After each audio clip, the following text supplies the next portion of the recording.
بسم اللہ الرحمن الرحیم۔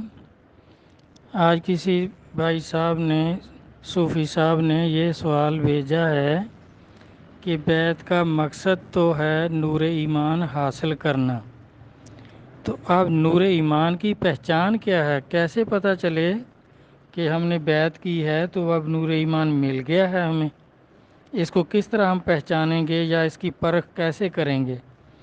تو دیکھیں میرا بھائی، انسان جو ہے نا، یہ حواس خمسہ میں قید ہے، یعنی ہمارے 5 حواس ہیں: دیکھنا، سننا، سونگھنا، چکھنا اور چھونا۔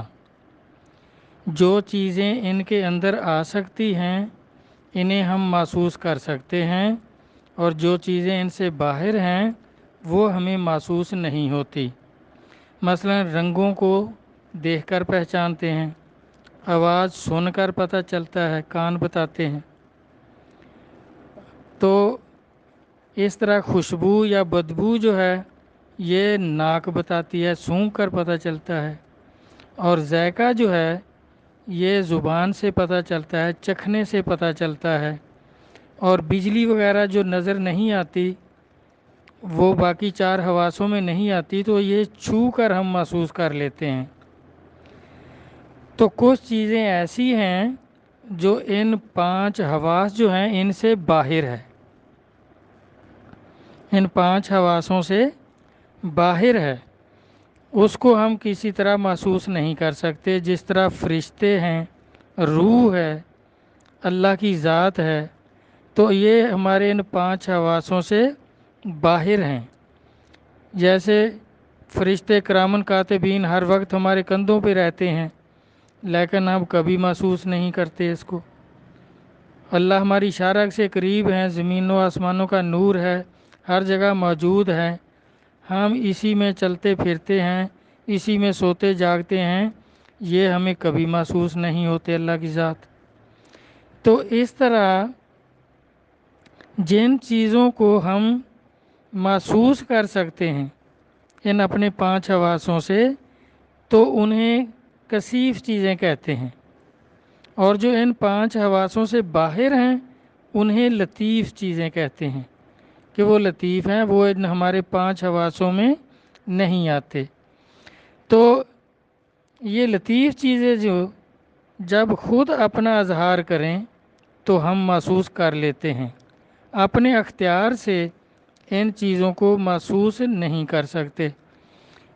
جس طرح آپ دیکھیں، اللہ تبارک تعالیٰ کو ہم کسی طرح محسوس نہیں کر سکتے، لیکن جب موسیٰ علیہ السلام کے کہنے پر کوہ طور پر جلوہ فرمایا تو موسیٰ علیہ السلام بے ہوش ہو گئے، اور آپ کے ساتھی جو تھے 70-80 آدمی وہ مر گئے، اور کوہ طور جو تھا وہ سرما ہو گیا۔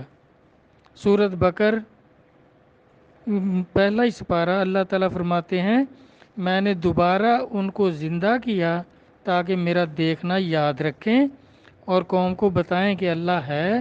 یہ بھی اللہ نے خود اپنا اظہار کیا تو پتہ چلا، محسوس ہوا، جیسے موسیٰ علیہ السلام کے ساتھی جو تھے وہ مر گئے، ورنہ کیا اللہ تعالیٰ اس سے پہلے کوہ طور پر موجود نہیں تھے؟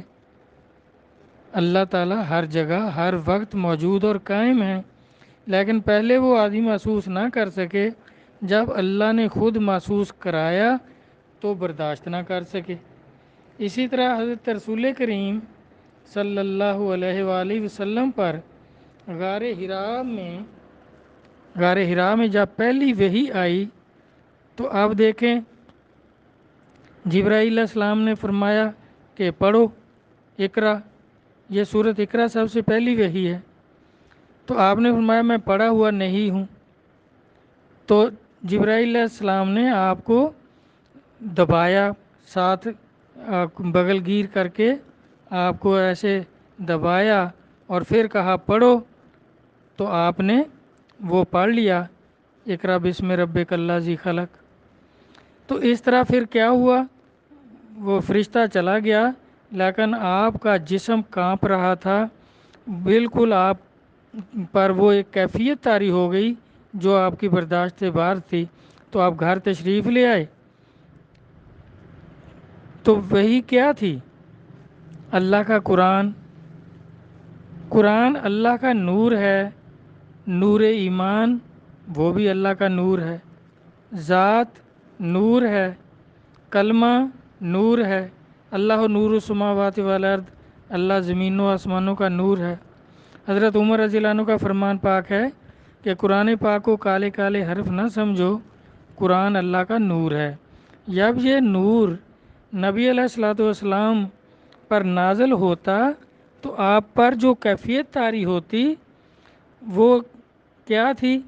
وہ وحی کی کیفیت تھی، جس سے آپ کا جسم کانپنے لگ جاتا تھا، آپ خوف محسوس کرتے تھے۔ آپ نے وحی کی پوری حالت بیان کی۔ اب دیکھیں، پہلی وحی سے لے کر آخری وحی تک آپ نے وہ ساری کیفیت بیان کی کہ جب بھی وحی آتی ہے میری یہ حالت ہوتی ہے۔ تو دیکھیں اب بعد میں امت پر تو وحی آنی نہیں تھی، کیونکہ نبوت ختم ہو گئی، وحی بند ہو گئی۔ تو آپ نے اس قدر کھول کر بیان فرمایا، تو اس کا مقصد کیا تھا؟ ہر وحی کی دفعہ آپ کھول کھول کر بیان کرتے رہے کہ جب وحی آتی ہے تو میری یہ حالت ہوتی ہے۔ تو اس سے بھئی آپ کا مقصد کیا تھا؟ اس سے سرکار کا مقصد یہ تھا کہ میرے بعد جب میری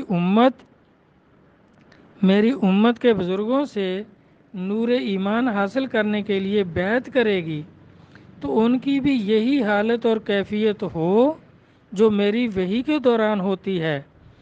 ایسی کیفیت ہو تو سمجھ لیں کہ ہمیں نور ایمان مل گیا ہے۔ اگر ایسی کیفیت نہ ہو تو نور ایمان نہیں ملا، اپنی تلاش جاری رکھیں۔ جس طرح یہ پہلے عرض ہوا کہ یہ لطیف چیزیں جو ہیں ان کو ہم محسوس نہیں کر سکتے، کیونکہ یہ ہمارے جو حواس خمسہ ہیں، 5 حواس، ان سے باہر ہیں۔ جس طرح اللہ کا نور، فرشتے اور نور ایمان وغیرہ جب اللہ چاہیں تو محسوس کرا دیتے ہیں۔ اپنے نور کا جلوہ دکھا کر موسیٰ علیہ السلام کو بے ہوش کر دیا اور ان کے ساتھی مر گئے۔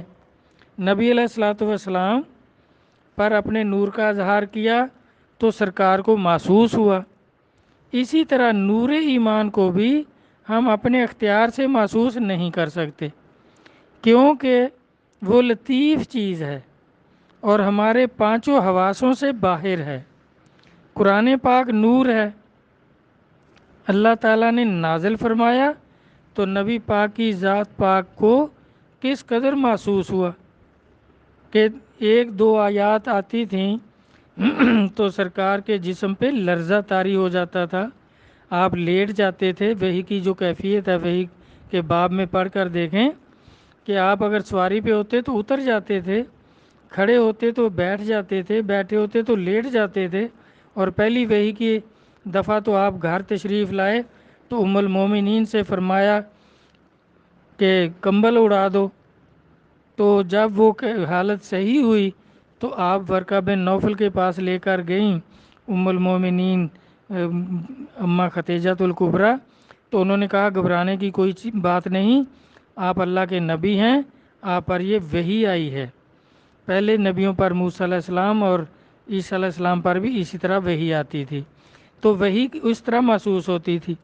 تو اب دیکھیں مولوی لوگ جو ہیں وہ راتوں رات سارا قرآن پڑھ دیتے ہیں، جب یہ شبینے پڑھتے ہیں تو کسی کو بھی اس طرح محسوس نہیں ہوتا۔ نبی پاک صلی اللہ علیہ وسلم پر 1-2 آیات کا اس طرح اتنا آپ کو پر کیفیت ہوتی تھی، اس قدر محسوس ہوتا تھا، تو آپ پورا قرآن سن کر بھی محسوس نہیں ہوتا۔ اس کی کیا وجہ ہے؟ کیونکہ وہ آپ پر نازل ہوتا تھا، اس کی کیفیت اس لیے طاری ہوتی تھی کیونکہ وہ نور جب اللہ نازل فرماتے تھے قرآن پاک تو وہ آپ کے جسم میں داخل ہوتا تھا، تو اس لیے وہ محسوس ہوتا تھا۔ اب مولوی لوگ جو پڑھتے ہیں وہ صرف پڑھتے ہیں، دوسرے لوگ سنتے ہیں، ان پر کوئی نزول تھوڑی ہوتا ہے نور کا جو ان کو محسوس ہو۔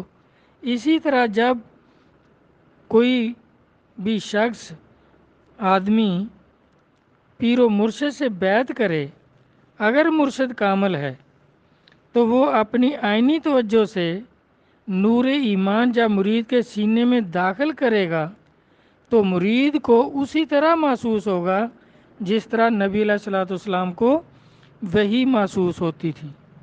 اگر اس طرح محسوس نہیں ہوتا تو نور ایمان نہیں ملا۔ اپنی تلاش جاری رکھیں اور سرکار کا پہلی وحی سے آخری وحی تک کھول کھول کر وحی کی کیفیت کو بیان کرنے کا مقصد صرف اور صرف یہی تھا کہ امت پر یہ واضح ہو جائے کہ جب وہ مرید ہو کر نور ایمان حاصل کریں گے اور پیر و مرشد اپنی آئینی توجہ سے نور ایمان اس کے قلب میں داخل کریں گے تو اس پر لازمی طور وہی کیفیت طاری ہوگی جو سرکار کی وحی کے دوران ہوتی تھی۔ اگر اس طرح ہو تو سمجھیں نور ایمان نصیب ہو گیا ہے، اب اس پر پختہ کار رہیں۔ یہ نور ایمان کی پرکھ اور پہچان ہے۔